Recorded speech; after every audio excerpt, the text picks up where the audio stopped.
কখনো কখনো হয়তো আপনি ভুল বুঝতে পারবেন, ক্ষমা চাইতে পারবেন, কিন্তু গল্পটাকে আর বদলাতে পারবেন না। বিগত সময়গুলোতে যে গল্পের বলি হয়েছেন অসংখ্য মানুষ, কোনো কথা কিংবা কর্মকাণ্ড সরকারের বিপক্ষে গেলে তাকে নয়তো তার পরিবারের কাউকে হতে হয়েছে জেল, জুলুম, গুম, নির্যাতন আর হয়রানির শিকার। তবুও তারা চেয়ে পাননি সঠিক বিচার, বলতে গিয়েও পারেননি না বলা হাজারো কথা। যে কথা যায়নি বলা, সে কথাগুলোই সময় হয়েছে বলার। এসএটিভির এই প্ল্যাটফর্মে কথা বলবেন আপনি, শুনবে গোটা বিশ্ব। আর এই আয়োজন নিয়ে আপনাদেরকে আমন্ত্রণ জানাচ্ছি আমি বাপ্পি খান।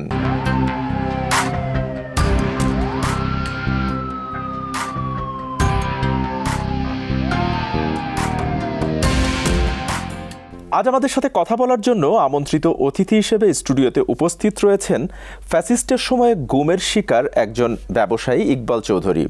আমরা তার মুখ থেকে শুনব তার সাথে ঘটে যাওয়া বেশ কিছু হয়রানি আর নির্যাতনের কথা।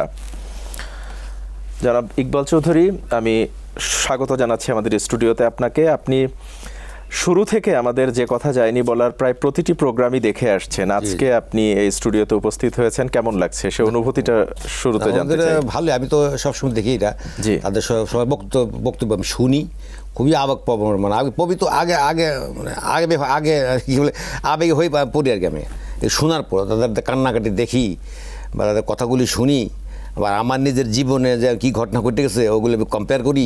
সেই কথাগুলো মূলত জানার জন্যই আজকে আমাদের স্টুডিওতে আপনাকে আমন্ত্রণ জানানো। ধন্যবাদ।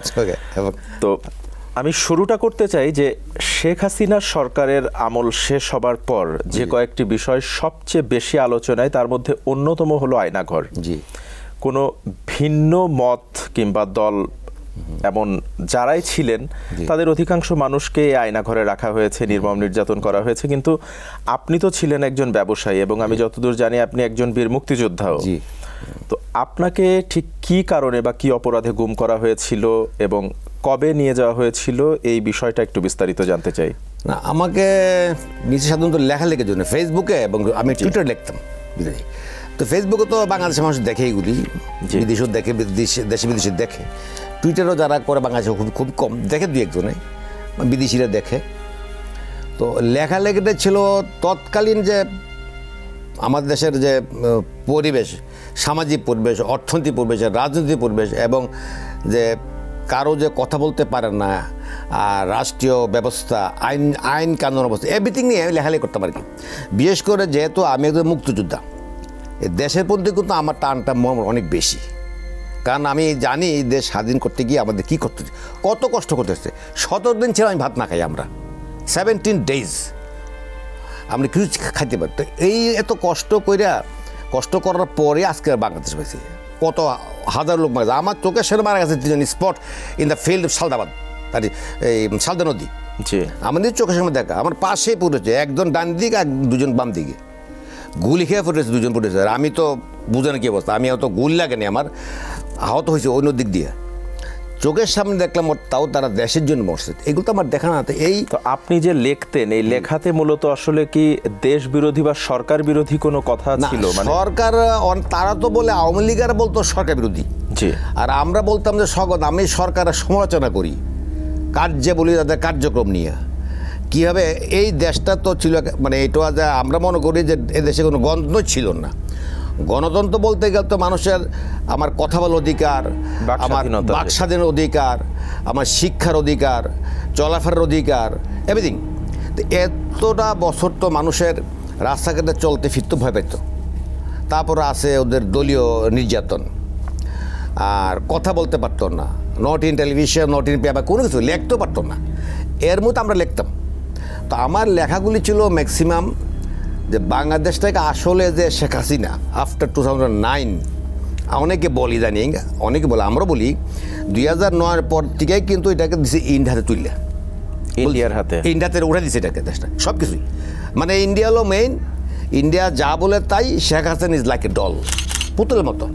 আসলে তার ইচ্ছাই ছিল যে ইন্ডিয়া সব কিছু করবে, আর আমি তো আছি দেশে, ইন্ডিয়ার একটি অঙ্গরাজ্য, অঙ্গরাজ্য কি একটা পতাকা আছে, নামটাও আসছে। এ দেশের প্রশাসন আপনি দেখেন, এখনও তো নাই জানি, কমসে কম না চার্ট উঠতো যে অমুক মন্ত্রণালয়, ডিপার্টমেন্ট ম্যাক্সিমাম মুসলমান, হয়তো 8% কিন্তু এখানে নন মুসলিমস, কিন্তু সে জায়গা মোর দেন 32% নন মুসলিমস, এবং তারাই ছিল উচ্চ পদে। এদেরকে দিয়ে আসছে কেন, এরা সবাই পুরো আওয়ামী লীগের। তারপরে আপনি প্রশাসনের সিভিল অ্যাডমিনিস্ট্রেশন দেখেন, পুলিশ ডিপার্টমেন্ট। অর্থাৎ আপনার লেখায় কি তাহলে ভারত বিরোধী? হ্যাঁ, ভারত বিরোধী, হ্যাঁ, মানে ভারত বিরোধী ভারত বিরোধী অ্যান্ড আওয়ামী বিরোধী।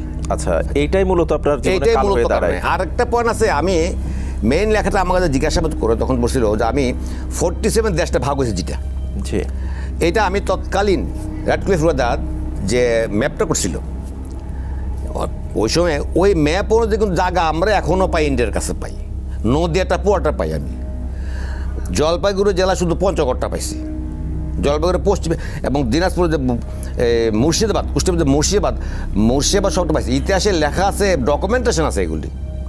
1947 সনে 23শে আগস্ট পর্যন্ত কেন পাকিস্তানের পতাকা ঝুলছে।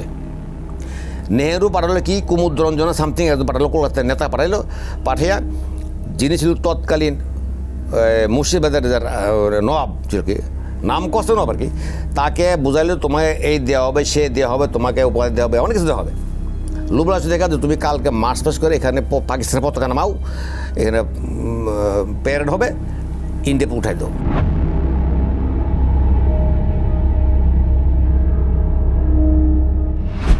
That man was the 6th generation of Nawab Mir Jafar Ali Khan, ষষ্ঠতম উনি ইয়ে ছিল আর কি, বংশধর। এভাবে নিয়ে গেল মুর্শিদাবাদ।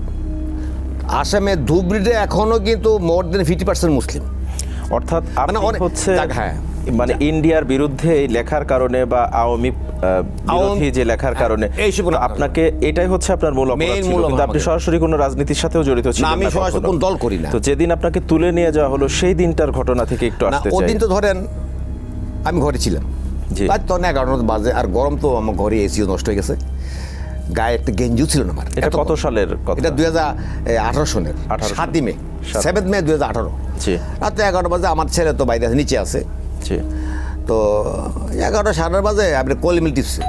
তারপর আমি বলছি ওয়াইফকে যে মাদি আসছে, যত খুলে দাও।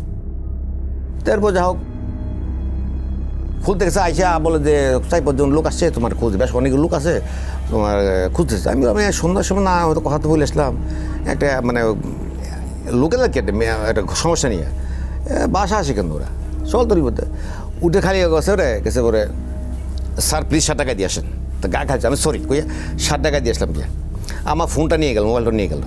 তা আপনারা কারা বলতেছে না কেন? মোবাইল ফোনে দেখা পরে মোবাইল ফোন আমাকে দিয়ে দিচ্ছে। আবার আমাদের কিছু তথ্য দিতে হবে, আমরা আপনাকে নিয়ে যাবো, অফিস যেতে হবে। আর বসেন, ভিতরে এসে বসেন, কী তথ্য কী জানতে চান বলেন, না বসবো না। ওরা প্রায় 7-8 জন ছিল। কোন সংস্থা থেকে এসেছিল? না, এটা আমি বলতে চাই, ওরা ছিল 7-8 জন সিভিল ড্রেস আর কি। বলে যে আমরা সরকারি, মানে আমরা আইন শৃঙ্খলা পরিস্থিতি ডিপার্টমেন্ট, ওই বিভাগে আসি। আমাদের পাঠাচ্ছে আপনার নেওয়ার জন্য অফিসে, আপনার কথা আপনার ইন্ডিপেন্ডেন্ট টাইমটা বসেন, আমার পছন্দ, আমি আর ওয়াশরুমতে আসি একটু। আমি গেলাম ভিতর, আমার ওয়াইফের কাছে বলছে যে উনি তো বয়স্ক মানুষ, তো ওনাকে ম্যাডাম চিন্তা ভাবনা করেন, আমরা ওকে নিয়ে যাবো, আমরা পছন্দ। আমার ওয়াইফে বলছি কথাটা নাকি। তখন আপনার বয়স কত হবে? তখন 64+। 64+, জি। তারপরে আমার নাম থানা দিবেন একটা, আমার জীবনে একটা জিডি পর্যন্ত নাই থানা। এই যে আমার ওই 64 বছর বয়স ছিলাম, যে আমি ওই এই পর্যন্ত আমার থানায় কোনো মামলা তো নাই, থানা এবং কোর্টে কোনো মামলাও নেই, কোনো জিডি কিছু নেই। আমি চাই হয়তো কী জানতে চাই, ওরা আসছে বোধ যে যাই। আমি এছাড়া আমি আপনি একটা কাজ করেন, এটা বলতে হবে যে আমি দিনের বেলা আবার কেন আসলেন না? তখন ওরা একটা না আমাকে পাঠাচ্ছে, আমি এখন যেতে হবে চড়াশুরে। ওরা আমাকে নিবি, ওরা আগে সাথে কিন্তু আমার বাসাতে দারোয়ানটা আছে না, ছেলে একটা, ও ছিল। ও দিয়ে ও ভাব দেখলাম, লোকগুলো চেহারা দেখলাম, ভাব দেখা সে কাঁপতেছে, লুঙ্গি পড়ছে, কাঁপ ভয় নিশ্চয় কিছু বলছে ওদের। সাঁতার উঠে যাবো, সিঁড়ে বেয়ে উঠছে। দেখ আমি কাপড় বাড়ি গেলাম, বাড়ি যে হাতে নামার পরে একটা গাড়ি দেখলাম দাঁড়ানোর সামনে, সাদা একটা মাইক্রোবাস দাঁড়ানো, আর পিছনে একটা কালো একটা গাড়ি, লাইক মানে ওই প্রাডোর মতো বড় গাড়ি, কিংবা আছে না প্রাডো, ওই ধরনের বড় একটা গাড়ি, জিপের বড় দাঁড়ানো একটা। জিপের উপর কি একটা গোল সাইকেলটা মনে হয়, বোঝা যায় জিপের উপরে এটা। আর আমি উঠলাম, গাড়িতে উঠলাম, ওঠার পরে আমার ডান দিকে বসা থাকতো, উঠলাম। আর যিনি ছিলেন ভদ্রলোক, ওনার মাথায় ইয়ে ছিল একটা মানে ক্যাপ ছিল আর কি, চশমা চোখে, মিট বয়স হবে 40-45 হবে আর কি, বসে উনি আসবি। যখন আমি কিন্তু দেখছি ফ্রন্ট সাইড আমি আসার পর কিন্তু সিসিটিভি ফুটেজ বাড়ি গেছে। আমি লামতে বাসার থেকে ওই সিসিটিভি ফুটেজ দেখা যায় পিছনে ডিবি লেখা, ডিবি মানে ডিবি, অর্থাৎ আপনার বাসার যে সিসিটিভি ওটা ফুটেজ আছে আমার কাছে, এখন আছে ওটা দিন আইসিটিতে সবখানে আছে। এই সিসিটিভি ফুটেজেই পরে দেখা গেছে তার ডিবির লোক। তা আমাকে আমি গাড়িতে ওঠার পরে সাথে সাথে গাড়িটা একটু স্টার্ট দেওয়ার পরে গিয়ে একটু আগেই গিয়েই বলো উঠি আমাদের আটা গাড়ি কই আছে, স্যার পিছনে আছে এটা না, বড় ভাই স্যার বললাম বড় ভাই পিছনে আছে ওটা। তো যাও গাড়ি চলতেছে, এই চলা বোধ এখান থেকে মনে করেন আপনার ওই রুম পর্যন্ত যে রুমে আসছি এই ডিফারেন্সে, এই তো ডিফারেন্সের আগে গিয়ে দাঁড়াচ্ছে একটু, ঠিক এই সময় হাত আটকে দিল আমাকে, আটকে দিল দিয়ে চোখ আটকে দিল, চিরচরিত চোখ আটকে দিল, গোলটা আটকে দিল দিয়ে সেটা চলতেছে গাড়ি। আমার মোবাইল ছিল, নিয়ে গেল পকেট থেকে, কিছু ছিল না। তারপর চলতেছে 30-35 মিনিট হবে, গাড়ি দেখে আমার ডাইনে বা ঘুরে এলো।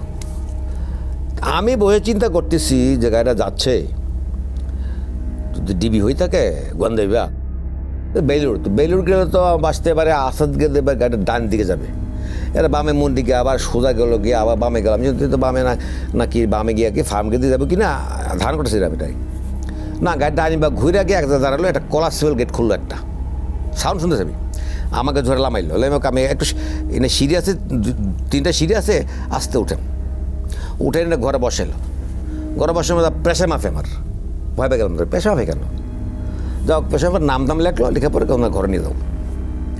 ঘরে গেলাম, তখন আপনার চোখ বাঁধাই ছিল? চোখ বাঁধা, হ্যাঁ। ঘরে গেলাম, ঘরে ঢুকেছি না, চোখ দিছে খুললা, হ্যান্ডকে খুলে আসছে আমার কাপড় চোখে, আপনার লুঙ্গি দিলে, একটা লুঙ্গি দিল সিরা ফারা লুঙ্গি দিল, একটা হিনে গিটটা নিচে একটা গিটটার মধ্যে সিরা, আর একটা গেঞ্জি সে অর্ধেক আতা নাই, ওই যে রাস্তা খেতে ফুরেছে ডাস্টবিনে পড়তে ওই লোকের গেঞ্জি সেটা। তা আমি গেলাম, আমি তো এই ড্রেস পরবো, আমাকে তো ওনার তো জামা আনছে, জিজ্ঞাসা করতে ঠিক আছে, রাখতে হতো করতাম, তো কালকে জিজ্ঞাসা করতে হবে, বাসে বসতে হতে পারি, এরকম চিন্তা ছিল মনে। প্লিজ স্যার কিছু মনে করেন না, বলছি স্যার কিছু মনে করেন না, এই মুহূর্তে পাচ্ছি না, কালকে সব চেঞ্জ করতে হবে আমি। তা আমি কিছু মনে করি, তা আমি বিছনা আছে, দেখলাম বিছনা করা আছে একটা, এই লুঙ্গি ছিল, একটা পানি গাছ আছে, একটা মাম আরে পানি বোতল ছিল, মাম একটা ছোটো মাম পানি বোতল ছিল একটা, আর একটা বালিশ টাচ দেওয়া আর কি একটা সময় শুয়ে দিয়েছি আমি। এবার তো 12টা বাজে, পরে একটু পরে এসে ডাকছে, আমি না খাওয়া দাওয়া করবো না, খেয়ে আসছে দিকে। পরে খুব খুব আজান তো শুনছি, মানে আজান আগিয়ে উঠেছে, নক করছে, দরজা হচ্ছে কিন্তু বড় একটা লোহার গরম, এটা তো আটকে ভিতর থেকে, এরপর কাঠের দরজা, ওই মুফুদে ছিদ্র করা, এটা দেখে দেখি আটকে দিয়ে গেল। পরে সকালবেলা এসে যে খুলে ঢুকছে, খুলে উঠেন হাত মুখ দেবেন, অজু করবো, হাত মুখ দেবেন, আমি নামাজ পড়ো না পড়ি, তো পরে হাত মুখ ধুইলাম, অজু করে আছে, যখন বাথরুমে নিয়ে যায়, বাথরুমে এসে 2-3টা রুম বা একটু বেশি 3-4 রুম হয়ে ডাইন বা ঘুরে বাথরুম নিয়ে গেল, বাথরুম নিয়ে এসে আবার নেওয়ার সময় চোখ বন্ধ, আর বাথরুমে যাও ঢুকে খুলেছে, আবার বেরোনোর সময় বাথরুমের দরজা খুলছে, আটকাইয়া আবার ঘরে। সকালে দিল নাস্তা খাইলাম, রুটি একটু ভাজি দিল আর কি। 11টা 11:30টার দিকে 2জন লোক আসলো, আবার চোখটা বান্ধ, এই বান্ধ শক্ত করিয়া, ওই যে গরু বা ঘোড়াতে খানিতে ঘোড়া চোখ বাঁধে গলছে না, এরকম চোখ আটকেছে। তারপরে কাপড়, তারপরে টুপিটা বাঁধছে, মাঠা জেল আছে, হ্যান্ডকাপ লাগাইয়া নিয়ে একটা ঘরে বসাইল। শুরু এটা ওদের ইন্টারভিউ তেমন জাস্ট আমার জিজ্ঞাসা করলো আর কি প্রশ্ন করেছে প্রথমে আপনার বাসা করে, আমি মোহাম্মদপুর বাসা, ফাদার কী করতো, আচ্ছা আর্মিতে আপনার আত্মীয় আছে? আছে, ওনাকে চাকরি, আমি চাকরিতে আছে, এরা লোয়ার লেভেলের, আর হাই লেভেলের ব্রিগেডিয়ার জেনারেল মেজর জেনারেল আছে, রিটায়ার্ড, তাদের সাথে যোগাযোগ আছে আছে। আচ্ছা আপনি পুলিশ বলতে আমার চাচা ছিল হাই লেভেলে, উনি মারা গেছে, আরও বেশ আছে আত্মীয় না, আর থাকবেন না, সবাই আছে, একটা লোকের শব্দ আত্মীয় থাকতে পারে। আচ্ছা আপনি পুলিশ হেডকোয়ার্টার মানে পুলিশ ক্লাবে যান, তারপরে ঢাকা ক্লাবে যান, আপনার ওই গলফ ক্লাবে যান, মিরপুর ডিওএইচএস যান, মহাখালী ডিওএইচএস যান, বিভিন্ন জায়গায় আপনি ওখানে গেছে। আমি আমি বিভিন্ন রাওয়াতে যান, আমি অনুষ্ঠান করে কারো মেয়ের বিয়ে, কারো তো ছেলে মেয়ের জন্মদিন করে না, ঘোরা না, একটা ছোটোখাটো লার্জ স্কেলে করে একটা দাওয়াত না যেতে পারি না, ইচ্ছে যাইতে হয়। এটা তো আমার একটা সামাজিক একটা কার্টিস যাইতে হয়। এটা পুলিশকে সেই এত কিছু না, তাদের সে কোনো আলাপ হয় না, না অমুকে চিনেন কাকে নাম বলছে, এটা শামসাম কোথায়, একটা ছবি আমার দেখাইল, একটা চোখটা ফাঁক করে জিনিস করতেছে দেখাইলো, আমি জিনছি উনি তো আগে প্রাইম মিনিস্টার খালেদা জিয়ার পিএস ছিল। মানে অর্থাৎ এই প্রশ্নগুলোর মাধ্যম দিয়ে আপনার আয়না ঘরের জীবনটা সবে শুরু হচ্ছে। আচ্ছা, আমি এরপরের ঘটনাগুলো জানবো, তার আগে সময় হয়েছে একটি বিরতিতে যাবার। আমি বিরতির পরে এসে শুনবো বাকি কথাগুলো। দর্শক, আপনারা বুঝতে পারছেন যে ভিন্ন দলের কারণে কিংবা ভিন্ন মত পোষণ করার কারণে, সরকারের বিরুদ্ধে কিংবা ইন্ডিয়ার বিরুদ্ধে লেখার কারণে একটি 64 বছরের বয়সের মানুষকে হঠাৎ বাসা থেকে তুলে নিয়ে দীর্ঘ 1 বছরের আয়নাঘরের যে জীবন, আমরা সেই ঘটনাগুলি শুনছিলাম। আরও কিছু জানবো তার মুখ থেকে। তার আগে যাব ছোট্ট একটি বিরতিতে, কোথাও যাবেন না, ফিরছি খুব শীঘ্রই ছোট্ট একটি বিরতির পরেই।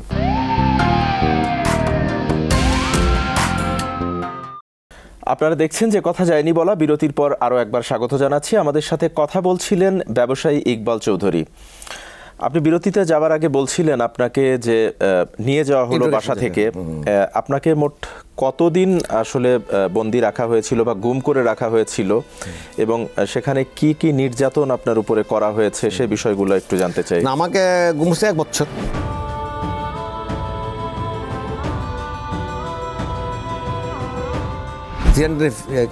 এক বছর কয়েকদিন কম আর কি, 358 ডেজ, 358 দিন আচ্ছা ছিল। তো 4 দিন আমি আমাকে ইন্টারোগেশন 4 দিন করছে। 4 দিন। প্রথম দিন কোনো টর্চার হয় কিছু হয় না, নন ফিজিক্যাল টর্চার। আচ্ছা। সেকেন্ড দিন টর্চার করছে আমাকে।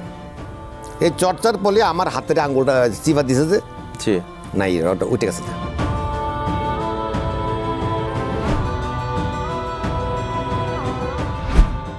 আমি এখনো দেখতে পাচ্ছি আপনার নখটা নাই, এটা নাই, এটা মরে গেছে। এটাকে চিকিৎসা ওষুধ আছে, ব্যথা তো ওষুধ দিত, ওরা ওষুধ দিত।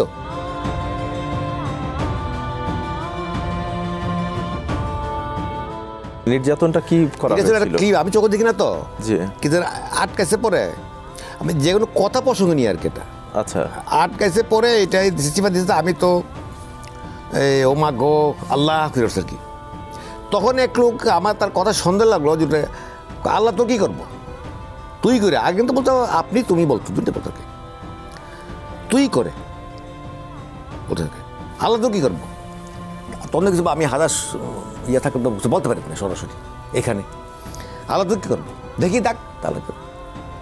আর বেটন চার্জ এইখানে এর দ্বিতীয় দিন, তৃতীয় দিনে 2 দিনই করছে। আর এইটা আর আরেকটা টর্চার ছিল আপনার, এত সাউন্ড, বিশেষ করে রাত্রেবেলা বিকট সাউন্ড আপনার, আমি কিন্তু এখন কানে কম শুনি, ওইটার জন্য এত বিকট সাউন্ড হতো যে সাউন্ড সে আমি কিছু করতে পারি। আর এমন সাউন্ড তো বাইরের কোনো বোঝা যায় না, ভিতরে সাউন্ড বাইরে যায় না। যে রুমে ইন্টারগ্রেশন হইতো আলাদা রুমে, ওটাও বাইরে কোনো সাউন্ড শোনা যায় না, তখন একটা মেশিন চলে, আচ্ছা, ভিতরে কোনো সাউন্ড যায় না। তো এই মেন্টাল তত্ত্ব তো আছেই। তারপরে মশা কামড়, সার পোকা, চাইলে একটা মশা গল দিত, অনেক দূরে লাগা দিত, ভিতরে ভিতরে বুঝি তারা নিয়ে পড়তো, তারা দেয় না এগুলো। মশার কামড় তো শেষ, এরকম ঘরটা ঘটেছে। আর মেনুল তো তখন থেকে তো আমি ভয় পেয়ে গেলাম, যে 2 দিন হয়ে গেল, অনেক দিন, প্রায় 1 মাস ঘনে আসছে, প্রায় 1 মাস। আপনাকে জিজ্ঞাসাবাদের কথা বলে নিয়ে যাওয়া হয়েছিল? হ্যাঁ, ওই রুমটা টোটাল দিচ্ছে 4 বার। আচ্ছা, 4 বারে এই 1-2 দিনের গ্যাপ দিয়ে আর কি। আমি আমার খাবার জিজ্ঞাসা করছে, আমি বলতো কী খাবার দে, খাবার কেমন, খারাপ হলেও ভালো বলতে হবে না, খাবার তো খাবার রুচি হয় না। তা আমি তাও বলছি, আমি দেখেন আমি এই বসে ডিম খাই না, ডিম খাওয়া উচিত না। তখন বলছি ডিম দিও না, একদম বলছি ডিম দিও না। আর মাছ আমি কি 4 মাছ আমি খাই না এগুলি। যাক, মানে আমার খাবারের তো এটা মেন্টাল, এটা একটা ধরনের টর্চার। আচ্ছা, আর ভাত তো কোন দিন ভালো কোন দিন খারাপ, গন্ধ করে কারণ ভাতের মধ্যে। আপনাকে রেখেছিল কোথায় সেটা কি আপনি আন্দাজ করতে পেরেছিলেন? এটা পরে যে বেশ কিছুদিন আগে, প্রায় 1-2 মাস আগে আমাদেরকে যখন হাই সিটির থেকে চিফ প্রসিকিউটর তাজুল সাহেব, আরও 2জন প্রসিকিউটর তদন্ত সংস্থা পুলিশ অফিসার ছিলেন, আর আমিও ছিলাম, আমি মানে ওইখানে যারা ছিল আর কি জেআইসিতে ডিজিএফের, আমি কর্নেল হাসির রহমান, মারুফুজ্জামান, ব্রিগেডিয়ার আজমি, এই 4 জন ছিলাম। যাওয়ার আগে কিন্তু আমাকে আগে ওই হাইকোর্টে জিজ্ঞাসা করছে, আপনি মনে আছে বলুন তো কী মনে আছেন? আমি বলছি যে এইখানে গেলে একটা কাঁঠাল গাছা আছে দেখতাম, আর রুমটা কীভাবে নিচে ওটা পরে সিঁড়ি এবং ভিতরে গিয়ে একটা নামতে হয়, লাইমে তারপরে ঢুকতে হয়, উঁচা নিচে আর কি রুমটা। আর বাথরুম সেকেন্ড টাইম বাথরুম 3টা, প্রথম দিকে 1 বাথরুম হতো, আমার রুমের পর ছিল 2 রুম, এরপরে একটা বাথরুম। আমি বলছি আমি তোমার 8 নম্বর রুমে, আমি এটার ইতিহাসে কীভাবে 8 নম্বর নাম্বারটা বার করছি আমি ওখানে থাকা অবস্থায়। আর 10 নম্বর থাকতো অ্যাম্বাসেডর মারুফুজ্জামান সাহেব। এবার অর্থাৎ আপনারা একই জায়গাতেই ছিলাম, আমি ছিলাম 8 নম্বর রুমে, 10 নম্বরে ছিল অ্যাম্বাসেডর মারুফুজ্জামান। আমার ডান দিকে ছিল মনে হয় একদিন কথাবার্তা বুঝে আলাপ আলোচনা তাদের সাথে, উনি বুঝতেন ডাক্তার ছিলেন মেবি, ওই তারা সার্ভিস করে বলে স্যার আমার মেয়েটা অসুখ হয়েছে, কী হয়েছে বুঝতে উনি নিশ্চয় ডাক্তার, উনি মাসিক ছিল, এখন তার নাই আসামের, ও তো ছেড়ে দিচ্ছে ওটাকে। আমার বাম দিকে ছিল একটা খুব অনেক অল্প বয়স্ক ছেলে একটা ছিল, খুব কান্ত সে, কোয়ানশিপ জোর কোয়ানশিপ পড়তো সে, অল্প সে বলতো মনে হয় ইন্টারমিডিয়েট পরে বা 9-10 পরে কেমন আর কি। পরে আর ছেড়ে দেখি না, আর খবর নাই, এখন খবরও পাইছি না। পরে শুনছি অনেকে বলে এখানে যে বসিরাত থেকে একটা সে আনছিল, এরপর নিয়ে তার মেরে ফেলেছে, র্যাব এত উড়ে দিলে র্যাব মেরে ফেলেছে। তারপর ওখানে পিছন দিকে এখানে রুম হলো কি আপনার, রুম হলো 5টা করে, এদিকে 5টা ওদিকে 5টা, পিছনে থাকতো কর্নেল হাসির রহমান, আর এই দিকে থাকতো একটা বড় রুম থাকতো ব্রিগেডিয়ার আজমি, এরপরে এদিকে ডক্টরস রুম, ওদিকে interrogation room. Colonel Hasin, brigadier Azmi, Marufuzzaman রাষ্ট্রদূত, আপনারা একই জায়গাতে একই বিল্ডিং ছিলেন? একই ভবনে, কিন্তু কেউ দেখা হইতো না। আচ্ছা, মারুফুজ্জামান সাহেব আমি একদিন দেখছি দরজা খোলা ছিল, তো ওরা নিয়ে যেতেছে, আমি এই লোকটা তো চিনা লাগবে যে দেখছি, লম্বা লম্বা দাঁড়িয়ে সাদা করে ওনার রুমে নিয়ে যায়, ডাক্তার কাছে যে ব্লাডটা পরীক্ষা করো, তো এই জন্য তো এই থাকতো, উনি থাকতো এই রুমে, জানছি পরে এটা। আচ্ছা, আপনাকে যে এই যে হঠাৎ করে রাতে তুলে নিয়ে যাওয়া হলো পরিবারের সামনে থেকে, যে আপনাকে জিজ্ঞাসাবাদ করার জন্য নিয়ে যাওয়া হচ্ছে এবং জিজ্ঞাসাবাদ শেষে আপনাকে বাসায় পৌঁছে দেওয়া হবে, এমনটাই বলা হয়েছিল। তো এরপরে আপনাকে নিয়ে গেল, প্রায় 1 বছর আপনাকে ওখানে রাখা হলো। এই সময়টার মধ্যে পরিবার আপনার কোথায় কোথায় খোঁজ করেছে, বা পরিবারের সাথে তো আপনার দীর্ঘ যোগাযোগ ছিল না, তারা ওই সময়টা মানে কি অবস্থার মধ্যে? আমার ওয়াইফ তো মানে পাগলের মতো।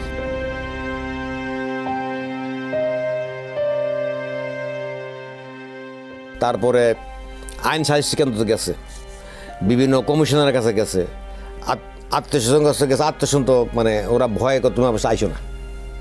আচ্ছা, ফোনও যদি ফোন করতো, ফোন ধরতো না ওরা, ধর বলতে আমাদের আর ফোন করো না।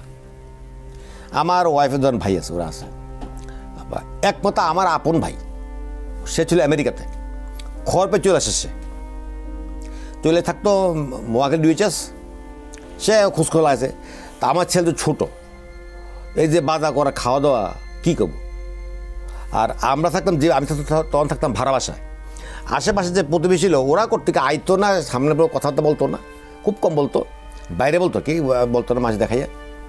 তারপরে ওরাও তো হেল্প করতো। আমার ভাই আসার পর তখন তার এই ঘরের বাজার, এটা লোক পাঠাতো, ওই বাজার যা কিনে দিয়ে যা লাগে টাকা দেখেছে দিয়ে।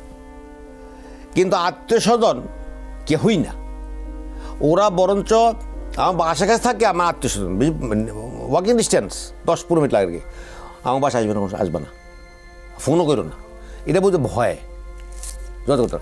আর আমার ওয়াইফ তো বিভিন্ন জায়গায় গেছে, জি, আর আমার ছেলে তো কতখানে গেছে, থানায় গেছে, পরে থানা জিডি নেয় না, অনেক কষ্ট জিডি নেওয়া হয়েছে, জিডি দিয়েছে আমি আমার নেওয়ার পর 7 দিন পরে।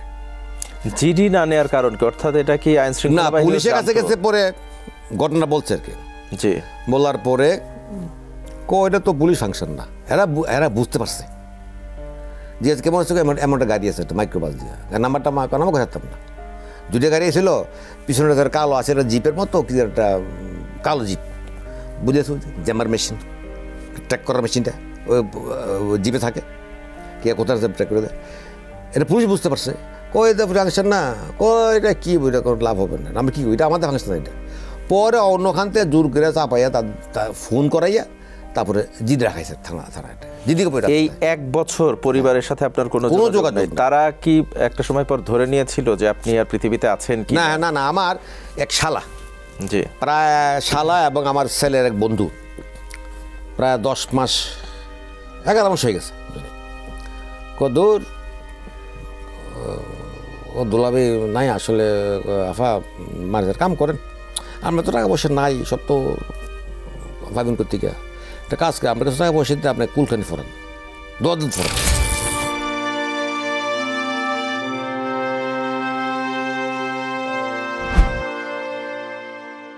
আমার ছেলে হচ্ছে যে না দেখি কতদিন একটা একসময় একশো বাড়িব তো, সে 1 বছর আর 10 বছর 20 বছর হোক, অন্তত মেনে 5-6 বছর দেখি। আর তনবুজের মার কাছে আমার ওয়াইফগুলো যে বিয়ে হইলে 3 বছর 5 ওয়েট করে, বিবাহিত মহিলার যে স্বামী নাই মরে গেছে না বিদেশ চলে ফালাই দিয়ে গেছে খোঁজ করে, তো ও 3 বছর ওয়েট করে, দেখি 3 বছর। এদিক যারা অনেক ওই যে ধর্মীয় মনে একটা আশা নিয়ে আসেন বুঝে আর কি, আর কান্নাকাটি করতো, দোয়া ফটো বিভিন্ন হুজুর কাছে গেছে, বিভিন্ন জায়গায় গেছে, অনেক সাংবাদিক আছে বাসা আয়া খোঁজ করে নিছে, সাংবাদিক আমার ওয়াইফ সাক্ষাৎকার নিছে, এটা আবার অনলাইন বিভিন্ন আমেরিকাতে এটা কপি করে আমেরিকা থেকে প্রচার হয়েছে, অস্ট্রেতে প্রচার করছে এগুলি, অনেক সাংবাদিক আছেন, বিবিসি সাংবাদিক গেছিল বাসায়, বিবিসি জানিয়েছে এটা ঘটনাটা কী, বিবিসি সাংবাদিক পাঠাচ্ছিল একজন সাংবাদিক, উনিও থাকে এতে বোধ হয় লন্ডন থাকে আর কি, উনি পাঠাচ্ছিল ঘটনাটাকে।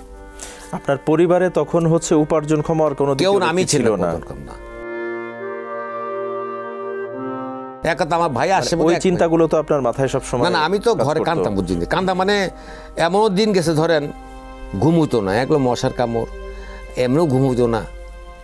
তো আসলে রিয়েলি আমি কান্দতাম ছেলের জন্য, বুঝছেন, আমি কান্দতাম যে আমার একটা ছেলে আছে, একটা মেয়ে আছে, আল্লাহ আচ্ছা ঠিক আছে, আমি জানি না আমার ভবিষ্যৎটা কী বলতে পারি না, আচ্ছা এত মাস হয়ে গেল, বললো আমার সময় দিব না, এখন এইখানকার যে পরিবেশ যা দেখতেছি আমি, তো মন ওরা সহজে ছাড়বে। আবার আমার যে প্রশ্ন করছে, জানতে চায় ওরা আমি কেন ভারত বিরোধী, কেন শেখ হাসিনা বিরোধী, কেন আওয়ামী লীগ বিরোধী, তখনই বুঝতে পারছি আমি যে না ওরা তো আসা ছাড়বে না। আর এই গভর্নমেন্ট যে করে এগুলি, তো এইটা তো আমার উপরে হবে এই ভাবনা আমার ছিল না।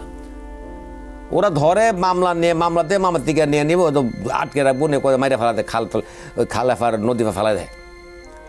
এই ঘটনা তখন আমার মনে হচ্ছে, আরে ওই যে নারায়ণগঞ্জে 7 মার্ডার কাইটটা ফেলা ছিল রিমিনি করে, এই তখন থেকে কিন্তু আমি রাতবেলা কাঁদতেছি, বুঝলেন, খুব চোখে পানি ফেলে কাঁদতেছি। আমি কান্দা আছে কেন, আমার পরিবার চিন্তা আর কিছু না, পরিবার চিন্তা, বাপ মা তো আগে মারা নাই আর, এই জন্য আমি খুব কান্তি আর কি, কান্দা পাওয়া আমার।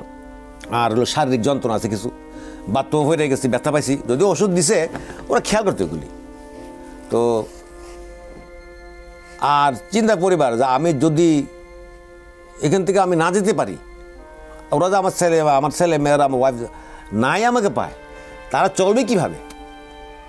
বাড়ি একটা আছে বা এটা এমনি আমার টাকা পেমেন্ট সবার রেজিস্ট্রেশন করা সবই করা কম্পিউটার চলে যাবে এখানে, যদি ভাড়া থাকে এখানে, এ বাসায় ভাড়া দেয় কেটা, এই চিন্তা তো যাও। তো এগুলো বেঁচে ফিরতে পারবেন এটি কখনো মনে হয়? এটা বেঁচে ফিরতে পারবো আমি, ওখানে যারা ডিউটি করতাম না, যে এমওডিসির লোক, জি তাই ভাই শুনলেন, আমি বলছি একদিন বলছিলাম আমাকে তো একদিন সারবে, তো যদি সাইরা দেয় তো গেলামই, আর মাইরে ফেলা তো আমার একটা বেশি আবেদন আপনাদের কাছে, আপনি তো বললাম আপনি ওই সময় থাকেন না, তো আমি জানি না, বললেন কেন আমার ডেড বডিটা যেন এমনটা জায়গা নিয়ে ফেলাই রাখে যেটা আমার ফ্যামিলি পায়, আমার ফ্যামিলি পায়, শেষ দেখাটা অন্তত যেন দেখতে পাই, শেষ থেকে আমি আমার ফ্যামিলি পায় যে ডেড বড় মুখরিটা বিচ্ছি আমার শরীর দরকারলে মনে করেন সবই আছে, বিদ্যুৎ করে দাও, কাজটা সিরা আবার হ্যাস করে দাও, সমস্যা তাতে বুঝতে পারে আমার বোর্ডে চিহ্ন আছে না, আমার পরিবার চিনি, আমার শরীরে কী চিহ্ন আছে তারা চিনে, তো আমার পিঠে কি চিহ্ন আছে, পেটে কি চিহ্ন আছে তারা চিনে।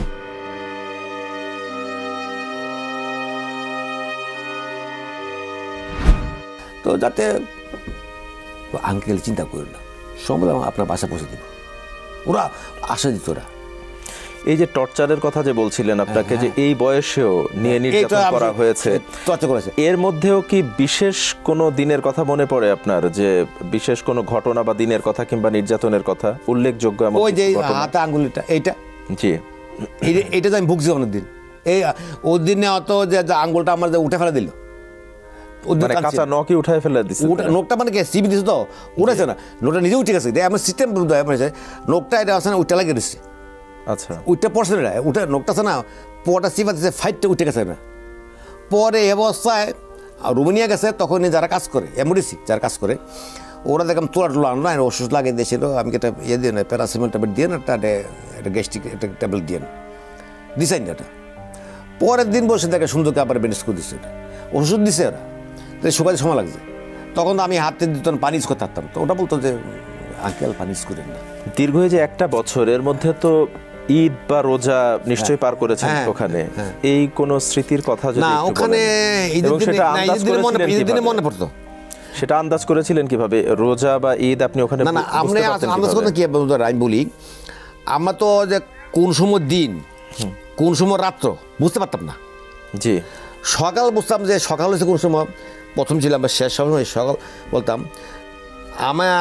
আমরা যেখানে ছিলাম জাস্ট মনে ধরেন এখান থেকে আপনার ওই অফিস রুমটা, এই ডিফারেন্স মনে একটা মসজিদ খুব কাছেই।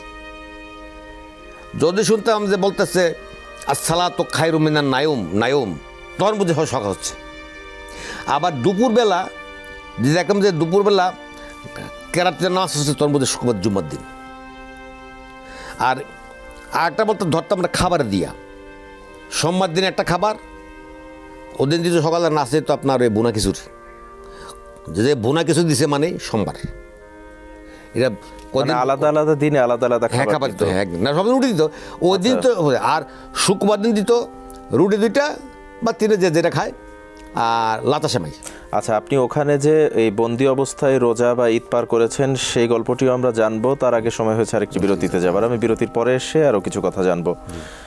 দর্শক, কথা বলার এ পর্যায়ে সময় হয়েছে আরও একটি বিরতিতে যাবার। কোথাও যাবেন না, থাকুন আমাদের সাথে, ফিরছি খুব শীঘ্রই ছোট্ট একটি বিরতির পরেই।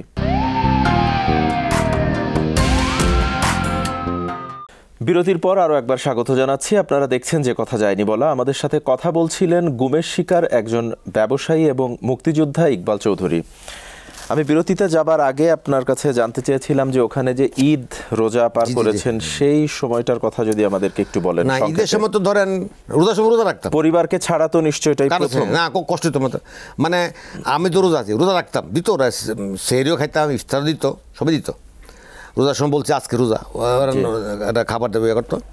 কিন্তু নামাজ পড়তাম ঘরে, নামাজ জীবন না আমার এই রোজার নামাজ নাই, ঈদের নামাজও না, মানে ঈদের নামাজ নাই, তারাবি নামাজও হইতো না, ঘরে পড়তে হইতো যারা পড়ে। আর 2 দিনের মাসে নামাজ নাই। ঈদের দিনটা খাবার দিত, ভালো স্পেশাল খাবার দিত, পোলাও টো দিত, পোলাও মাংস দিত আর কি, এই খাবার কিছু না। পরিবারকে ছাড়া পরিবার ছাড়া কিন্তু খাইতাম, যে খাওয়ার সময় তো মুখে উঠতো না, আমি তো খাচ্ছি, ওরা তো নাই, তারা কি বাধা করতে পারছে, কিছু খাইছে, কিছু কিনছে, কিন্তু মানে একটু খাইয়া খাওয়ার রুচি থাকে না।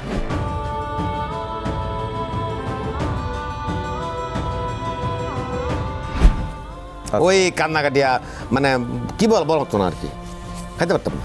এই যে অত্যাচার নির্যাতনের যে ক্ষত এখনো শরীরে বয়ে বেড়াচ্ছেন, একটি আতঙ্ক যে আপনার পরিবারের উপর দিয়ে এবং আপনার উপর দিয়ে গেছে, সেই জায়গাটা থেকে আপনি এবং আপনার পরিবারকে এখনো বের হতে পেরেছেন? আপনার না, এখনো আতঙ্কে আছে, এখনো আমি একা না, ওলা টার্গেট, সবাই বলে সাবধান তুললেন। কারণ আমি আপনাকে এখন বলি, আমি আসছি পাবলিক ট্রান্সপোর্ট, আমি রিক্সাওয়ালা, কিন্তু আমি সেফ না, প্রাইভেট কার চলো সেফ না।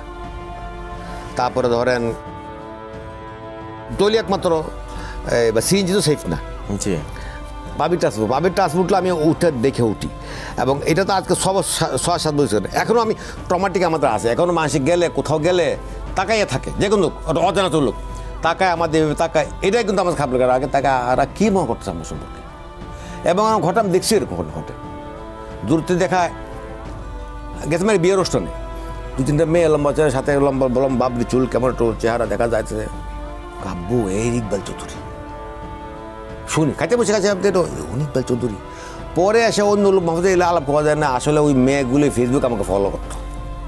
যে গুম হয়েছিলেন এটি তারা জানতো না, কাব্বু এই ইকবাল চৌধুরী। আরেকবার গেছিলাম বিয়ে অনুষ্ঠানে, না একদম জন্মদিন অনুষ্ঠানে গেছিলাম তার মরিতে, সেখানে পরে দেখে আলাপ করতেছি, টেবিল আমি আসেন দূরে আলাপ করতেছি, আরে ওনারা নিয়ে আরে অনেক যে আটকে রাখছে, 1 বছর বেশি আটকে রাখছে।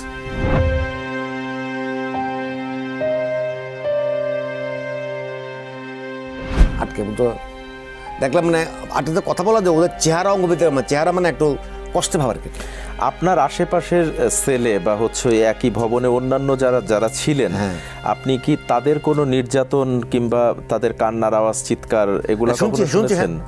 রাত্রেবেলা শুনতাম কান্নাকাটি, রাত্রেবেলা যে মা গো, বাবা, ও আব্বা গো, আল্লাহ গো, ও মামা গো, এই মানে কান্নাকাটি রাত্রেবেলা। রাত্রে কত নির্যাতন হতো অন্য রুমে, এই তো আমরা থাকতাম ঘুমানোর আগে, আমার রাতে ঘুমাতে কেনে, এটা তো অন্য সেকশন ছিল। এই বিল্ডিংও তো আর বসন ছিল, সাউন্ড শুনতাম তখন কিন্তু চলো বড় মেশিন চলতো, একজস্ট ফ্যান, বড় ইন্ডাস্ট্রিয়াল একজস্ট ফ্যান চলতো, সাউন্ড যাতে বাইরে না যায়। কিন্তু এখানে আমরা শুনতাম কান্নাকাটি, অত্যাচার। এবং আমরা এই যে কিছুদিন আগে গেলাম, যাওয়ার পর যে দেখলাম যে রুমে নিয়ে ইন্টারেকশন করতো ওই রুমে তো অত্যাচার করা সিস্টেমগুলি কীভাবে ঝুলে মারতো আছে, এগুলি চিহ্নগুলি যদিও খুঁজে যাচ্ছে এখনকার, ওয়াল ভেঙে ফেলাচ্ছে, আর সেনাবাহিনী আর ডিজে ফেরা ভেঙে ফেলা করবে। রুম ছিল 2টা বড়কে বানাচ্ছে কি, আর সবই ঠিক আছে। ওই ঝোলে তো ইন্টারেকশন রুমে ঝোলে যে মারতো ওইটা পর্যন্ত খুঁজছে, কিন্তু যে চিহ্ন রয়ে গেছে, এগুলি আলাপ করছি আমরা। কোন রুমে কীভাবে কী আমরা সব রুমগুলো আমরা চেঞ্জ দিছি আমরা কীভাবে। আমি কিছু আমার এভাবে নিয়েছে, এভাবে নিয়েছে, এই রুমে থাকতাম আমি, ওরা এমন যেমন হাসি না মনে থাকবো। প্রতি রাত হলেই কি নির্যাতন প্রায় করা হতো? না প্রায় আর কি। আচ্ছা, তো যখন এই যে অন্যদের উপরে নির্যাতন করা হতো কিংবা চিৎকারের আওয়াজ আসছে, তখন নিজের ভিতরেও তো ভয়ে আতঙ্কে আমরা কাঁপতাম ভিতরে নাকি। আর পরে এরকম আমাকে কিন্তু রাত্রেবেলা বুঝিনি, রাত্রেবেলা হঠাৎ 7-8 মাস পরে আর কি, রাত্রেবেলা 11টার সময় আসলো, নিব আমার, ওরা কিছু বলতো না, চল আমরা যাচ্ছি বাবা, আমি তোর বলেছি আমাকে মারি ফেলা দিব, ক্রস ফায়ার দিবে, ক্রস ফায়ার দিবে আজকে আমার দিবে। পরে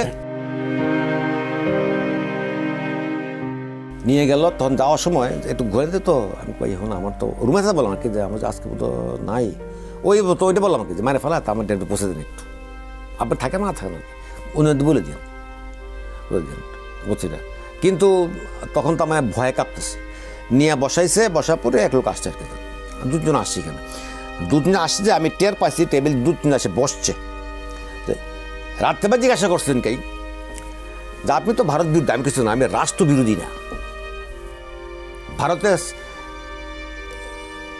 আমার সাথে কী করতেছে, আমি তো একটা ইন্ডিপেন্ডেন্স মানে স্বাধীন সার্বভৌম দেশের নাগরিক, এবং আমার রাষ্ট্র, আমি এই দেশ তো আমি একজন মুক্ত, আমি না হাতে অস্ত্র সালে এদের স্বাধীনতা আমরা করছি, এবং স্বাধীনতা আন্দোলনে অনেক স্বাধীনতা অনেক মারা গেছে, তারা মারা গেছে, তাসা বুসা এর তো মারা গেছে, ছাত্র যুবক, east Pakistan Bengal regiment, EPI east Pakistan rifles, police এরা তো মারা গেছে।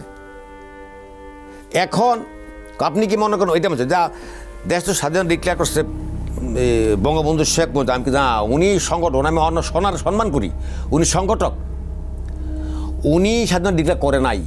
আপনি ওখানে বসে ডিক্লেয়ার করছে Zia Rahman at the time I was student of intermediate student, আমি নিজ কানে শুনছি ফ্রম কুমিল্লা। এছাড়াও 7ই মার্চের ভাষণে বলছি আমি, ওই ধরুন বলি ওই সামনে চেয়ারগুলি 2-3 ছিল, ওরা শুনতেছে, পৌঁছতে করছি maybe they are from Indians, they are Indian, মানে আপনার সামনে যারা ছিল একজনের কথা বলতেছে, উনি বাঙালি বোঝা যায়, উনি বাঙালি, ওর কথাবার্তা ওদিকে যশোর, আপনার ওই সাইডের ভাষা ওইরকম আর কি, যশোর নয় ওইদিকে পারিব নাকি ওই সাইডে ভাষা বোঝায় কিনা।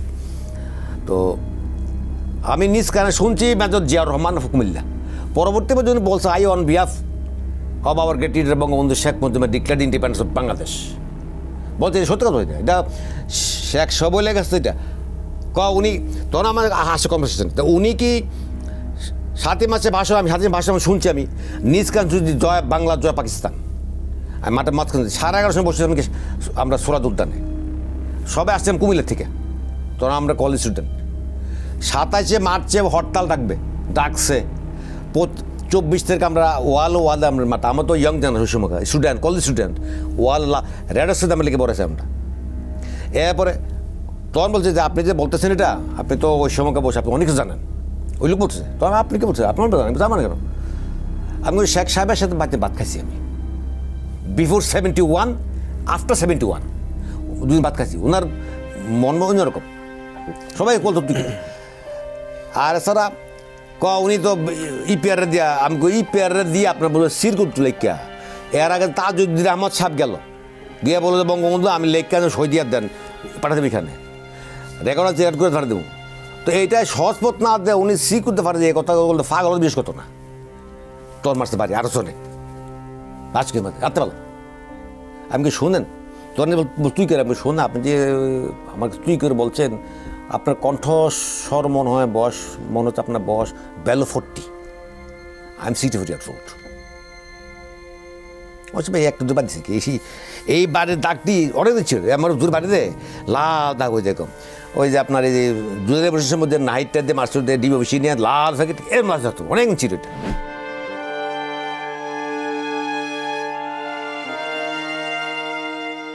আচ্ছা, এই যে আপনি একজন মুক্তিযোদ্ধা ছিলেন, বিগত সময়ে আমরা দেখেছি যে আওয়ামী লীগ নিজেদেরকে মুক্তিযুদ্ধের সপক্ষের দল হিসেবে দাবি করে এসেছে সবসময়। তো আপনি একজন মুক্তিযোদ্ধা ছিলেন, এমন অসংখ্য মানুষ যারা দেশপ্রেমিক আছেন, মুক্তিযোদ্ধা আছেন কিংবা মুক্তিযুদ্ধের সপক্ষের আছেন, তারাও আপনার মতো এরকম নির্যাতন হয়রানির শিকার হয়েছে এই আওয়ামী লীগের সময়। তো এই বিষয়টিকে আপনি কিভাবে দেখেন? আপনি আওয়ামী লীগ বলে মুক্তিযোদ্ধার দল, আমি তো এখনকার এরা বলছে এখন বলছে আপনার 2009 সনের পরে আমি তো 71 মানুষ। আমি ওই সময় তো আওয়ামী লীগ যুদ্ধ করছে কারা, আর এখন তো কথা কথা বলে আমার বাপ দেশ স্বাধীন করে দিয়ে গেছে, আমার বাপে আমার দেশ স্বাধীন করে দিয়ে গেছে। শেখ মুজিব তো তখন লায়ালপুর থাকতো, খাইলে হালুয়া পরোটা খাইতো, মুরগির রান খাইতো। এবং শেখ সাহেব যে কীভাবে ছিল উনি ছিল যে এখানে বন্ধু, ওখানে টেলিভিশন ছিল, প্রথমে তো এটা ব্যবস্থা করছে লেফটেন্যান্ট খাজা ওয়াসুদ্দিন। এরা জানে, এরা জানে বলবে শেয়ার করবে না ওরা। আর তো জাস্টিস একে Ruhi, lawyer of Sheikh Mujibur Rahman, doctor Kamal Hossain তো আছিল, তখন করেছি থাকতো। কামাল হোসেন তো বলেন এই কথা কোনদিনও। আর শেখ সাহেব যে আয়সাও তো বলে নাই যে আওয়ামী লীগ মুক্তিযুদ্ধ করছে কৃষক, কুমার, চাষা, ভূষা, ছাত্র ছাত্রী, police, east Bengal regiment, EPR, এরা যুদ্ধ করছে, পুলিশ এরা যুদ্ধ করছে, এরা সাধারণ মানুষ যুদ্ধ করছে, এরা মরছে এরাই। আওয়ামী লীগ কোন মারছে? আমি দেখছি কলকাতা আওয়ামী লীগের রাত্রেবেলা হলে এরা যাতে কই যে তারটা মারতো গিয়া, দিনের বেলা ঘুরতো কান ধরে ব্যাগ লয়ে চুরির টাকা যে ব্যাংক লুটকে টাকা নিচ্ছে, ওই নিয়ে তো আওয়ামী লীগ তারা।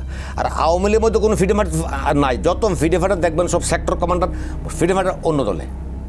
কেন আওয়ামী লীগে কি ছিল না বিগত সময় মন্ত্রী বা আওয়ামী লীগের কামরুজ্জামান, যে আগে অনেকে বলতে কামরুজ্জামান সাহেব, আমি স্পিকার বলছি মিয়া তার প্রেস ক্লাবে, আগে যে খাদ্যমন্ত্রী কামরুজ্জামান সাহেব উনি তো মুখজন কে বলছে আমার সীতারা দামে আমার আব্বার ফুহতো বোনের করে বাগ্নি জামাইলো কামরুজ্জামান, তার বউ নাম সীতারা, আওয়ামী লীগ। আমি কিন্তু আওয়ামী লীগের মন্ত্রী এই রাজবাড়ির পাংশার জিয়াউল আমার আফন চাষমুজ আমি এদের 71 শরীরে এতে কী করছে হ্যাঁ বলে মুক্তিযোদ্ধা। 3 মাসে বয়স্ক মুক্তিযোদ্ধা পাইছেন করছেন, কিছু বাড়াইছে পত্রিকা, দর্শে পুলিশ একজনকে 3 মাস বয়স, সে মুক্তিযোদ্ধা। আমার এক ভাইগনা আছে জন্ম 1970, সেও মুক্তিযোদ্ধা, এর আওয়ামী লীগের মুক্তিযোদ্ধারা আমার ভাইগনা, অর্থাৎ মুক্তিযোদ্ধা আওয়ামী লীগের মানে মুক্তিযোদ্ধা তার দাদা করছে মুক্তিযোদ্ধা, হ্যাঁ মুক্তিযোদ্ধা। এই যে আগে সমরাদল করি 6 বছর বয়স, সে মুক্তিযোদ্ধা। কয়েকজন সেক্রেটারি গেছে হ্যাঁ মুক্তিযোদ্ধা, ওই টাকা দিয়া। এবং একটা মুক্তিযোদ্ধা সার্টিফিকেট নিতে ওই সময় 10 লাখ 20 লাখ 30 যা যাত্রা নিতে পারছে টাকা। তা আওয়ামী লীগের মধ্যে মুক্তিযোদ্ধা আমি তো দেখি না। এবং ওই সময় যারা মুক্তিযোদ্ধা আমার ট্রেনিং দিয়েছি, আমার তো কোনো দল করতাম না ওই সময়, আওয়ামী লীগের ওই দেশের জন্য দেশের করছি এটা, কারণ দেশ এলে তো মারা খামু জায়গা ইন্ডিয়া, শুধু কোরিয়া না জায়গা জানবাসি কেমন গেছে। কিন্তু মুক্তিযুদ্ধের মধ্যে এখন আওয়ামী লীগের যে নেতা বর্তমান একে মুক্তিযুদ্ধ নাই, আছে যারা সংগঠক আছে, অস্বীকার নেই আছে তোফায়েল আহমদ এরা সংগঠক, বা কিন্তু যে কুস্তির হানিফ সে তো মুক্তিযুদ্ধ না, এটা আছে বাসের হেল্পার, ওই কি গাড়ির থাপড় দিত আগে সন্ত্রাস বাচ্চা, সে আছে এই কাজের লোক। আমি তো এইসব কথা বল দেখিয়ে ওদের কাছে আমরা হচ্ছে শত্রু এসব বলতাম। আর এই যে এত বছর শেখ হাসিনা জানে যে 2000, কারণ আপনি চিন্তা করেন আওয়ামী লীগের অনেকে বলে এরা বলে যে গণতন্ত্র প্রতিষ্ঠা করতেছে। 71-এর আগে পর্যন্ত শেখ মুজিব ওয়াজ এ ডেমো লিডার, কিন্তু আসলে উনি ছিল ক্ষমতালোভী, উনি কিন্তু অর্থলোভী ছিল না, ক্ষমতালোভী। যখন দেখছে যে 71-এ তার ক্ষমতা পায় কিনা সন্দেহ আছে, সে ক্ষমতা যাইত 4টা দফা প্রেসিডেন্ট ইয়াই কাছে রাজি হয়ে গেছিল, পারছে না ভুট্টো এবং আর্মি অফিসারের জন্য। এবং শেখ সাহেব নিজে মেজর জেনারেল খাদিম হোসেন আজাদ কাছে জানাতো আমার আর নিয়ে আটকান, আমি এরা লেফাটা উনি চাইতো না সেপারেশন ফ্রম পাকিস্তান, জানে যে এটা গেলে, কারণ উনি ওয়ালি খান খান মোহাম্মদ ওয়ালি খান বলছে যে খান সাহেব পাকিস্তান তো আমার বানাইছি, আমি কে পাকিস্তান কিন্তু যাই। কিন্তু ছাত্র নেতারা বা সাধারণ অন্য দলের নেতারা, বিশেষ করে কমিউনিস্টরা যারা বামেরা, এদের জন্য তো অবস্থা। এই যে 5ই আগস্ট যদি স্বৈরাচার পতন না হতো, যারা আপনার মতো এরকম অসংখ্য মানুষ গুম ছিলেন 5ই আগস্টের পরে যাদের মুক্তি হয়েছে, তাদের তাহলে নিশ্চয়ই, আপনি তো ওখানে থেকে এসেছেন, বাস্তব অভিজ্ঞতার মুখোমুখি হয়েছেন, তাদের অবস্থাটা কি হতো? সেই মতো হয়তো কেউ ভাগ্য বাদলে 1 বছর 2 বছর আগে ছেড়ে দিত, কিন্তু এর আগে তার আমার থেকে নিয়ে তো মেরে ফেলা হয়েছে, অনেক মারছে আমাদের হিসাবে তো মারছে। ওখানে যারা গুম করছে, গুমের থেকে তো মারছে, এর আগে জীবিত ধরে বোঝেন কক্সবাজারে একজন মারলো, সে আওয়ামী লীগ করতো, সে তার নিয়ে মারছে। কারণ আওয়ামী লীগ বিরুদ্ধে, সে আওয়ামী লীগের বিভিন্ন নেতার বিরুদ্ধে ক্রস ফায়ারগুলো কিছু করছে তাদের রাজনৈতিক, তাদের দলীয় স্বার্থে। আচ্ছা, এই যে আপনি যে গুম থেকে বেঁচে ফিরে এসেছেন, একজন বয়স্ক মানুষ হয়েও 1 বছর আপনি আয়নাঘরে কাটিয়েছেন পরিবার ছাড়া, নির্যাতনের মুখোমুখি হয়েছেন, আপনি যে গুম থেকে সৌভাগ্যবশত ফিরে এসেছেন, আপনার এই প্রক্রিয়াটা কি ছিল বের হবার? না, হঠাৎ, এটা যদি একটু সংক্ষেপে বলেন। বর্তমানে হঠাৎ একদিন আমাকে ডেকে নিয়েছে বুঝুনি, রাত্রেবেলা আবার নিয়ে শুরু। আমি আরে ওদিন তো যাও আল্লাহ বাঁচাই দিছে, জিজ্ঞাসা করে অনেক তকাতরি করছি, মাইরও খাইছি, আসে বললাম। তা আমি কিন্তু এমনি মরে কথা কইয়া যাই, ওই দিনই আজকে দিল, আজকে ছাড়বে না। পরে দেখলাম ওদিন অন্য ওদিন আসছে, আসা ওদিন বেশ ভদ্রভাবে থাকবো, ইকবাল সাহেব কেমন আছেন? তো আসি মোটামুটি, এখানে ভালো লাগে, আমি ভালো লাগে, ভালো কি লাগবে কোথায়। তো আপনার শরীর কেমন? কোমর ব্যথা, বাথরুম করেছেন তো, ব্যথা পাচ্ছেন তো কেমন এখন? কোমরে কমছে, ওষুধ খাচ্ছি তো। তা শোনেন, আমি একটা গল্প বলি আপনি, আমি এটা বাস একটা গল্প বলো, গল্পটা বলেন তো। বললাম গল্পটা, শিখান না গল্পটা কি, ও একটু বলছে, আবার বলতো, উনি আবার বলছে, রিপিট করছি এটা, বলছি ঠিক আছে চলে শোনেন। এখন আমাদের সিদ্ধান্ত হচ্ছে আমরা আপনাকে বাসায় পৌঁছে দেবো। আচ্ছা, আজকে হইতে পারে, কালকে হইতে পারে, 10 দিন পর হইতে পারে। আচ্ছা, যখন এই কথা তখন ঠিক হচ্ছে, আমার ওই পাশের রুমটা, ওই রুমটা তখন দেখি খালি, কোনো নো সাউন্ড। উনিকে আমি জিজ্ঞাসা করি, ওই রুম তো খালি, আমরা দেখি, কিন্তু আসে বলছে না ওনাদের ছেড়ে দিচ্ছে। এটা হলো মারুজ্জামান সাহেব আর কি। আমি আসার 15 দিনে কোনো ছেড়ে দিচ্ছি ওনাকে। এরপর আপনাকে কোথায় নিয়ে ছেড়ে দিয়েছিল? আমাকে এসে রাত্রেবেলায় গায়ে তুললো, এরপর দিন গায়ে উঠে নিয়ে গায়ে চলতেছে আটটা আমি যখন নো সাউন্ড, আমি কি আসলে ছাড়বো না নিয়ে মাইরে ফেলা দে, যখন উঠে একটু উঁচার দিকে এর আগে দিকে শুনে রিক্সা সাউন্ড, গাড়ির হর্ন শুনি, ছেলেরা গালালি করতেছে, রাস্তাঘাটে গালালি করে না, আমি শুনছি। এবার গাড়িটা উপর দিয়ে উঠে তো নদী ফাড়ে নিয়ে আমগুলো ফেলা দেবে, ভয় পেয়ে গেলাম। আমি তো সারা রাস্তা দোয়া ফোরতে ফোরতে আসতেছি করে, আমি গাড়িটা উঠে গিয়ে একটা বাম দিকে মন নিয়েছে, হট দাঁড়িয়ে গেল না, দাঁড়িয়ে গিয়ে টান দিয়ে আমার মাথায় খুলে ফেলো, হ্যান্ডকাপ তো খুলে থাকে দিয়ে আমি গেলে আপনি একটু সামনে হাঁটে যান, গেলে দেন বাম দিকের মধ্যে আপনার বাসা দেখা যায়। আচ্ছা, এইখানে কিন্তু আমি যখন যাই তখন কয়েকটা বিল্ডিং থেকে নিউ, আমি চিনতে পারতেছি না কিছু, অনেক কিছু খুঁজে বাকি। মানে 1 বছর পরে ওইভাবে আসলে আপনার মুক্তি মিলল। ঠিক আছে, আমরা আসলে অনুষ্ঠানের একেবারেই শেষ পর্যায়ে চলে এসেছি, যার কারণে আমি আর কথাকে বাড়াতে পারছি না।